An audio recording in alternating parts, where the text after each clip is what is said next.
ಹಲವು ಬೇಡಿಕೆಗಳ ಈಡೇರಿಕೆಗೆ ಆಗ್ರಹಿಸಿ ರಾಜ್ಯ ರೈತ ಸಂಘದಿಂದ ಪ್ರತಿಭಟನೆ. ಚಿಕ್ಕಬಳ್ಳಾಪುರ ಜಿಲ್ಲೆ ಚಿಂತಾಮಣಿ ನಗರದ ತಾಲೂಕು ಕಚೇರಿ ಎದುರು ಪ್ರತಿಭಟನೆ. ಚಿಂತಾಮಣಿ, ಮಳೆ ಇಲ್ಲ ಬೆಳೆ ಇಲ್ಲದ ನಡುವೆ ರೈತರು ತೀವ್ರ ಸಂಕಷ್ಟಕ್ಕೀಡಾಗಿದ್ದು ಕೂಡಲೇ ರಾಜ್ಯ ಸರ್ಕಾರ ರೈತರ ನೆರವಿಗೆ ಧಾವಿಸುವಂತೆ ಒತ್ತಾಯಿಸಿ ಕರ್ನಾಟಕ ರೈತ ಸಂಘದ ರಾಜ್ಯಾಧ್ಯಕ್ಷ ಜೆ. ವಿ. ರಘುನಾಥರೆಡ್ಡಿ ನೇತೃತ್ವದಲ್ಲಿ ರೈತರು ಚಿಂತಾಮಣಿ ನಗರದ ತಾಲೂಕು ಕಚೇರಿ ಎದುರು ಪ್ರತಿಭಟನೆ ನಡೆಸಿ ರಾಜ್ಯ ಸರ್ಕಾರವನ್ನು ಒತ್ತಾಯಿಸಿದರು. ಈ ವೇಳೆ ಮಾತನಾಡಿದ ರೈತರು ರಾಜ್ಯ ಸರ್ಕಾರದ ಯಾವ ಪ್ರತಿನಿಧಿಗಳು ಸಹ ರೈತರ ನೆರವಿಗೆ ಧಾವಿಸಿಲ್ಲ, ಕೇವಲ ಚುನಾವಣೆ ಬಂದಾಗ ಮಾತ್ರ ಹಳ್ಳಿಗಳು, ರೈತರು ನೆನಪಾಗುತ್ತಾರೆ ಆದರೆ ಅಧಿಕಾರಕ್ಕೆ ಬಂದ ಮೇಲೆ ರೈತರ ಗೋಳು ಕೇಳುವುದಿಲ್ಲ ಎಂದು ಪ್ರಶ್ನಿಸಿದ ಅವರು ರೈತರ ಸಾಲ ಮನ್ನಾ ಮಾಡಬೇಕು, ಪ್ರತಿ ಎಕರೆಗೆ ಕನಿಷ್ಠ 50,000 ರೂಪಾಯಿ ಪರಿಹಾರ ನೀಡುವುದು ಸೇರಿದಂತೆ ಹಲವು ಬೇಡಿಕೆಗಳನ್ನು ಈಡೇರಿಸುವಂತೆ ಇದೇ ವೇಳೆ ಸರ್ಕಾರವನ್ನು ಆಗ್ರಹಿಸಿದರು. ಈ ಸಂದರ್ಭದಲ್ಲಿ ತಹಶೀಲ್ದಾರ್ ಸುದರ್ಶನ್ ಯಾದವ್ ಅವರ ಮುಖಾಂತರ ಸರ್ಕಾರಕ್ಕೆ ಮನವಿ ಪತ್ರ ಸಲ್ಲಿಸಲಾಯಿತು. ಪ್ರತಿಭಟನೆಯಲ್ಲಿ ರೈತ ಮುಖಂಡರಾದ ವೆಂಕಟಸುಬ್ಬಾರೆಡ್ಡಿ, ಎಸ್. ವೆಂಕಟರೆಡ್ಡಿ, ಕೋನಪ್ಪ, ಗೆಂಗಿರೆಡ್ಡಿ, ರಾಮಪ್ಪ ಸೇರಿದಂತೆ ಮತ್ತಿತರರು ಉಪಸ್ಥಿತರಿದ್ದರು. ವರದಿ, ಸಲ್ಮಾನ್ ಪಾಷಾ, ಚಿಂತಾಮಣಿ.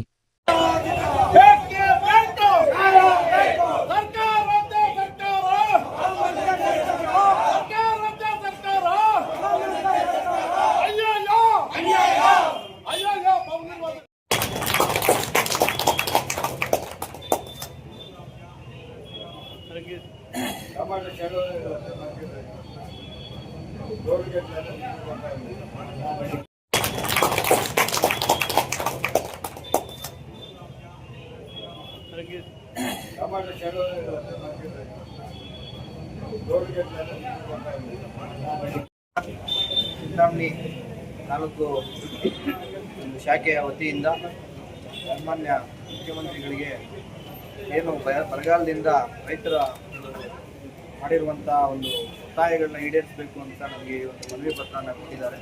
ಈ ಮನವಿ ಪತ್ರವನ್ನು ಜಿಲ್ಲಾಧಿಕಾರಿಗಳ ಮುಖಾಂತರ ಸರ್ಕಾರಕ್ಕೆ ಸಲ್ಲಿಸುವಂಥ ಒಂದು ಪ್ರಾಮಾಣಿಕ ಪ್ರಯತ್ನ ಮಾಡ್ತೀವಿ. ಅದೇ ರೀತಿ ಬೆಳೆ ವಿಮೆ ಸಂಬಂಧಪಟ್ಟಂಗೆ ಈಗಾಗಲೇ ನಮ್ಮಲ್ಲಿ ಅದಕ್ಕೆ ಸಂಬಂಧಪಟ್ಟಂಗೆ ಡೇಟಾ ಎಂಟ್ರಿ ಪ್ರೀಮಿಯಂ ಕಟ್ಕೊಳ್ಳೋದಕ್ಕೆ ಡೇಟಾ ಎಂಟ್ರಿ ವರ್ಕ್ ಮಾಡ್ತಾ ಇದ್ದಾರೆ ಅಗ್ರಿಕಲ್ಚರ್ ಡಿಪಾರ್ಟ್ಮೆಂಟ್ ಕಡೆಯಿಂದ, ಹಾರ್ಟಿಕಲ್ಚರ್ ಡಿಪಾರ್ಟ್ಮೆಂಟ್ ಕಡೆಯಿಂದ. ದಯವಿಟ್ಟು ಯಾರ್ಯಾರು ಇನ್ನೂ ನೀವು ವಿಮೆ ಮಾಡಿಸ್ಕೊಂಡಿಲ್ಲ ಅವರೆಲ್ಲರೂ ಕೂಡ ನಮ್ಮ ಈ ಒಂದು ರೈತ ಸಂಘದ ಮುಖಾಂತರ ನಾನು ಮನವಿ ಮಾಡ್ಕೊತಾ ಇದ್ದೀನಿ. ಎಲ್ಲರೂ ಕೂಡ ತಾವು ಒಂದು ಬೆಳೆ ವಿಮೆನ ಕಟ್ಕೊಳ್ಳಿ. ಈ ಸಲ ನಾವು ಅದಕ್ಕೆ ಆದಷ್ಟು ಪಾರದರ್ಶಕವಾಗಿ ಯಾರಿಗೂ ಕೂಡ ಯಾವುದೇ ಏನು ಎಲ್ಲಿ ಬೆಳೆ ನಷ್ಟ ಆಗಿದೆ ಒಂದು ನೈಜತೆಯಿಂದ ಆ ಒಂದು ವರದಿಗಳನ್ನ ಪರಿಶೀಲನೆ ಮಾಡಿಕೊಂಡು ಅವರಿಗೆ ಬೆಳೆ ವಿಮೆ ಸಿಗುವಂಥ ಒಂದು ಕ್ರಮವನ್ನು ವಹಿಸ್ತೀವಿ ಅಂತ ಈ ಮೂಲಕ ಹೇಳ್ತಾ ನಾನು ಮಾತಾಡ್ತೀನಿ. Thank you. ಮಳೆ ಬಂದರೆ ಏನೋ ನೆಲಗಟ್ಟಲೆ ಕಾಯಿಲು, ಕಲ್ಲೆಕಾಯಿ, ಭತ್ತ ಎತ್ಕೊಂಡು ನಮ್ಮ ಜೀವನವನ್ನು ನಡೆಸ್ತಾ ಇದ್ದಂಥ 2 ಜಿಲ್ಲೆಗಳಲ್ಲಿ ಸುಮಾರು ವರ್ಷಗಳಿಂದ ನಮ್ಮನ್ನಾಡುವಂಥ ಜನಪ್ರತಿನಿಧಿಗಳು, ನಮ್ಮನ್ನಾಡುವಂಥ ಸರ್ಕಾರಗಳು ಯಾವುದೇ 20 ವರ್ಷಗಳಿಂದ ಹೋರಾಟ ಮಾಡಿದ್ರು ಯಾವುದೇ ಒಂದು ಯೋಜನೆ, ನೀರಾವರಿ ಯೋಜನೆ ಆಗಲಿ ಮಾತಾಡಲಿ ಮತ್ತೊಂದಾಗಲಿ ನಮಗೆ ಈ ಭಾಗಕ್ಕೆ 100 ವರ್ಷಗಳಿಂದ ನಾವು ಮಾಡಿದ್ರು ಸಮೇತವಾದ ಒಂದು ಯೋಜನೆ ತಲುಪಿಸಿಲ್ಲ. ಆದ್ರೂ ನಾವು ಒಕ್ಕಲ್ತನ ಮಾಡುವಂಥವರು ರೈತರು ವ್ಯವಸಾಯ ಬಿಟ್ಟರೆ ನಮಗೇನೂ ಇಲ್ಲ. ಆದಷ್ಟು ಯಾವನು ಮಾತಾಡಿದ್ರೂ ಆಗಲ್ಲ. ನಮ್ಮ ಭಾಗದಲ್ಲಿ ಹೆಚ್ಚಿನ 2 ಜಿಲ್ಲೆಗಳಲ್ಲಿ ಟಮಾಟೆಯನ್ನು ಬೆಳಿತೀವಿ. ಟಮಾಟೆ ಬೆಳೆದು 1 ಎಕರೆ ಬೆಳಿಬೇಕಾಗಿದ್ರೆ ಸುಮಾರು 4 ಲಕ್ಷದಿಂದ 5 ಲಕ್ಷವರೆಗೂ ಖರ್ಚು ಬರ್ತದೆ. ಆದ್ರೂ ಅನೇಕ ವರ್ಷಗಳಿಂದ ಟಮಾಟ ಒಂದು ರೋಗಗಳಿತ್ತು. ಈ ವರ್ಷ ಪಾಪ ಸ್ವಲ್ಪ ಮಟ್ಟಕ್ಕೆ ರೋಗ ಕಮ್ಮಿ ಆಗಿತ್ತು. ಈ ವರ್ಷ ಟಮಾಟ ತಗೊಂಡ್ಬಂದ್ರೆ ಒಂದು ರೇಟ್ ಕೂಗ್ತಾರೆ, ಒಂದು 150 ಕೂಗ್ತಾರೆ, ಲಾಸ್ಟಲ್ಲಿ ಎತ್ಕೊಂಡು ಹೋಗಲ್ಲ. ರೈತ ಇಲ್ಲೇ ಬಿಟ್ಬಿಟ್ಟು ಹೋಗ್ತಾನೆ. ಆ ಮನೆಗೆ ಹೋಗಿ ಆ ಮಕ್ಕಳಿಗೆ ಏನೋ ವಿದ್ಯಾಭ್ಯಾಸಕ್ಕಾಗುತ್ತೆ, ಇಲ್ಲಾಗ ನಾವು ಸಾಲ ಕಟ್ಕೊಂಡಿದ್ದೀವಿ, ಹಸು ಮಾರಿದ್ದೀವಿ, ಮತ್ತೆ ಗೊಡವೆ ಹಣ್ಣು ಬ್ಯಾಂಕಲ್ಲಿ ಇಟ್ಟಿದ್ದೀವಿ, ಅವು ತೀರ್ಸ್ಕೊಳ್ಳೋಣ, ಈ ವಿದ್ಯಾಭ್ಯಾಸಕ್ಕೆ ಮಕ್ಕಳಿಗೆ ಫೀಸ್ ಕಟ್ಟೋಣ ಅಂತ ಮಾರ್ಕೆಟ್ಗೆ ಬಂದರೆ ಆ ರೈತ ನಿಸತ್ತ ಕುತ್ತಿತವಾಗಿ ಸಾವಿರಾರು ಕುಟುಂಬಗಳು ಇವತ್ತು ಬೀದಿ ಪಾಲಾಗಿದೆ. ನಮ್ಮನ್ನಾಡುವಂಥ ಮಾನ್ಯ ಸಿದ್ದರಾಮಯ್ಯ ಅವರು, ಡಿ.ಕೆ. ಶಿವಕುಮಾರ್ ಸಾಹೇಬರು ಈ ಭಾಗದಲ್ಲಿ ಇರುವಂಥವರು ಟಮಾಟಾಗೆ 2 ಜಿಲ್ಲೆಗೂ ಒಂದು ವಿಶೇಷ ಮಂಡಳಿಯನ್ನು ಸ್ಥಾಪನೆ ಮಾಡಿ ನಮಗೆ ಕನಿಷ್ಠ ಬೆಂಬಲ ಬೆಲೆ ಕನಿಷ್ಠ ಒಂದು ಕೆಜಿಗೆ ಒಂದು 50 ರೂಪಾಯಿ ನೀಡಬೇಕು.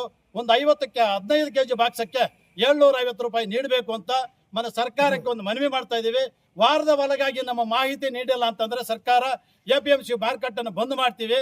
ಬಂದ್ ಮಾಡಿ ನಿರ್ದಾಕ್ಷಿಣ್ಯವಾಗಿ ಬಂದ್ ಮಾಡಿ ಇವತ್ತು ಮಾಡಿರುವಂಥ ಎಲ್ಲ ಈ ಟಮಾಟಾಗಿ ಮಾಡಿರುವಂಥ ಎಲ್ಲ ಖಾಸಗಿ ಶಾಲೆಗಳು ಮತ್ತೆ ಇತರ ಶಾಲೆಗಳು ಎಲ್ಲ ಬ್ಯಾಂಕ್ಗಳಲ್ಲಿರುವಂಥ ಮಾನ್ಯ ಡಿ.ಕೆ. ಶಿವಕುಮಾರ್ ಅವರು ನಮಗೆ ಸಾಲಗಳನ್ನು ಮನ್ನಾ ಮಾಡಬೇಕು. ಯಾವ ಸಾಲಗಳಾದ್ರೆ ಖಾಸಗಿ ಸಾಲ ಆಗ್ಬೋದು, ಈ ಕೈ ಸಾಲಗಳಾಗ್ಬೋದು, ರಾಷ್ಟ್ರೀಕೃತ ಬ್ಯಾಂಕಲ್ಲಾಗ್ಬೋದು, ಯಾವುದೇ ಬ್ಯಾಂಕಲ್ಲಿ ಇರುವಂಥ ನಮ್ಮ ಸಾಲಗಳು, ಒಡವೆ ಸಾಲಗಳಾಗ್ಬೋದು, ನಮ್ಮ ಸಂಪೂರ್ಣ ಸಾಲಗಳನ್ನು ಮನ್ನಾ ಮಾಡಿ ನಮಗೆ ಮತ್ತೆ ಬಿತ್ತನೆ ಬೀಜಗಳನ್ನು ಉಚಿತವಾಗಿ ನೀಡಬೇಕು. ಈ ಭಾಗದಲ್ಲಿರುವಂಥ ಎಲ್ಲ ರೈತರಿಗೆ ಒಂದು ಬದುಕಕ್ಕೆ ಒಂದು ಉದ್ಯೋಗ ಯೋಜನೆಯಲ್ಲಾಗಲಿ ಕೂಲಿ ಕೂಡ ಇಲ್ಲ. ಸಮೇತ ಸಾವಿರಾರು ಜನ ಇವತ್ತು ಕೂಲಿ ಇಲ್ದಿರ ನಿರ್ದಾಸ್ತವಾಗಿ ಅನ್ಯಾಯ ಆಗಿದ್ದಾರೆ. ಇದನ್ನು ಮನಸ್ಸಲ್ಲಿ ಇಟ್ಕೊಂಡು ಎಲ್ಲ ಮನೆ ಸರ್ಕಾರ ಸ್ಪಂದಿಸಿ ಎಲ್ಲ ಕನಿಷ್ಠ ಬೆಂಬಲವನ್ನು 1 ವಾರದ ಒಳಗಾಗಿ ಮಾನ್ಯ ಡಿ ಕೆ ಶಿವಕುಮಾರ್ ಘೋಷಣೆ ಮಾಡಿಲ್ಲ ಅಂತಂದರೆ ಸಂಪೂರ್ಣವಾಗಿ APMC ಮಾರ್ಕೆಟನ್ನು ಬಂದ್ ಮಾಡ್ತೀವಿ, ಜಿಲ್ಲೆಯನ್ನು ಬಂದ್ ಮಾಡ್ತೀವಿ, ತಾಲೂಕನ್ನು ಬಂದ್ ಮಾಡ್ತೀವಿ ಅಂತ ಮಾನ್ಯ ಡಿ ಕೆ ಶಿವಕುಮಾರ್ ಸಾಹೇಬರಿಗೆ, ಒಂದು ಸರ್ಕಾರಕ್ಕೆ, ಈ ಭಾಗದಲ್ಲಿರುವಂಥ ಜನಪ್ರತಿನಿಧಿಗಳು, ವಿರೋಧ ಪಕ್ಷದವರು, BJP ಅವರಾಗ್ಬೋದು, JDS ಅವರಾಗ್ಬೋದು, ಅತಿ ಹೆಚ್ಚಿನ ಜವಾಬ್ದಾರಿ ವಿರೋಧ ಪಕ್ಷದಾಗ ಇರ್ತಾರೆ. ಎಲ್ಲ ಬರ್ತಾರೆ, ಅಣ್ಣ ಟವಲ್ ಹಾಕೊಂಡು ಅಣ್ಣ ಬಾವು ಮರ್ದಿ ಎಲ್ಲಿದ್ದೀರಪ್ಪ ಅಂತ ಎಲೆಕ್ಷನ್ ಟೈಮಲ್ಲಿ.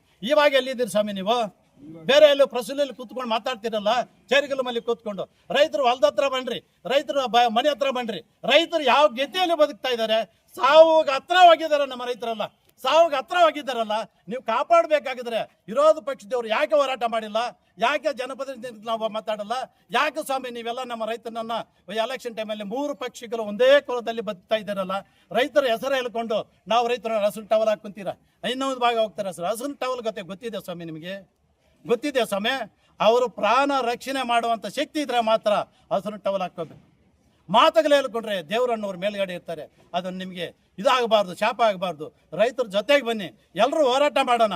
ಎಲ್ಲ ಸರ್ಕಾರದ ಇತ್ತು, ಬೇರೆ ನಿಮ್ಮ ಖಾಸಗಿ ಕಾರ್ಯಕ್ರಮಗಳಿಗೆ ಹಾಲಿ ಶಾಸಕರು ಜೊತೆಯಲ್ಲಿ ಇರ್ತೀರ, ಮಾಜಿ ಶಾಸಕರ ಜೊತೆ ಇರ್ತೀರ, ಮಾಜಿ ಮುಖ್ಯಮಂತ್ರಿ ಜೊತೆಯಲ್ಲಿ ಇರ್ತೀರ. ಎಲ್ಲರೂ ಒಂದೇ ಕಡೆ ಕೂತ್ಕೊಂಡು ಊಟ ಮಾಡ್ತಿರಲ್ಲ ಸ್ವಾಮಿ. ನಮ್ಮ ರೈತರ ಪಾತ್ರಕ್ಕೆ ಒಂದು ಕತೆ ಕೂತ್ಕೊಂಡು ನಮ್ಮ ರೈತರ ಮನೆ ಹತ್ರ ಬಂದು ಕೂತ್ಕೊಂಡು ನಮ್ಮ ಬದುಕಲು ಕಟ್ಟಕ್ಕೆ ಒಂದು ದಾರಿ ತೋರಿಸಿ ಸ್ವಾಮಿ ಅಂತ ಒಂದು ಕೈ ಮುಗಿಸಿ ನಮ್ಮ ಡಿ ಕೆ ಶಿವಕುಮಾರ್ ಸಾಹೇಬರಿಗೆ ಮನವಿ ಮಾಡುತ್ತಾ, ಮತ್ತೆ ಈ ಭಾಗದಲ್ಲಿ